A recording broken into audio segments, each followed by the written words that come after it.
সুজি ও ডিম দিয়ে বানিয়ে ফেলুন দারুণ স্বাদের এই ব্রেকফাস্ট রেসিপি। খুব কম সময়ের মধ্যে রেডি হয়ে যায় আর খেতেও বেশ ভালো হয়। নমস্কার, আমি রুমি। আপনাদের সবাইকে আবারও একটা দারুণ স্বাদের রেসিপিতে স্বাগত। প্রথমে আমি 1 কাপ সুজি মিক্সির জারের মধ্যে নিয়ে নিলাম আর দিয়ে দিলাম বেশ কিছুটা পরিমাণ জল। খুব ভালো করে পেস্ট করে নিতে হবে। মিশ্রণটাকে মিক্সিং বোলের মধ্যে নিয়ে নিলাম আর বেশ কিছুটা পরিমাণ জল আবারও দিয়ে দিলাম। এখন সেদ্ধ আলু গ্রেটারের সাহায্যে গ্রেট করে দিয়ে দিতে হবে আর দিয়ে দিলাম সামান্য পরিমাণ লবণ, হলুদ গুঁড়ো, লঙ্কার গুঁড়ো আর দিয়ে দিলাম নুডলসের মশলা আর দিয়ে দিচ্ছি কয়েকটা সবজি। আপনারা আপনাদের পছন্দ মতন যে কোনো সবজি দিতে পারেন। এখানে আমি কুচনো বাঁধাকপি, ক্যাপসিকাম আর দিয়েছি কুচনো কাঁচা লঙ্কা। এবার দিয়ে দিলাম ডিম। খুব ভালো করে মিশিয়ে নিতে হবে। মিশ্রণটা রেডি হয়ে গেছে। তাওয়ার মধ্যে অল্প একটু তেল ব্রাশ করে নিয়েছিলাম, তারপরে মিশ্রণটা ছড়িয়ে দিলাম।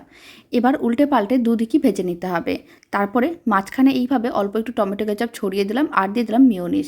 তারপরে একটু রোল করে নিতে হবে। এতে খেতেও ভালো লাগবে আর দেখতেও ভালো লাগবে। বাড়িতে বানিয়ে দেখতে পারেন, আশা করি আপনাদেরও ভালো লাগবে।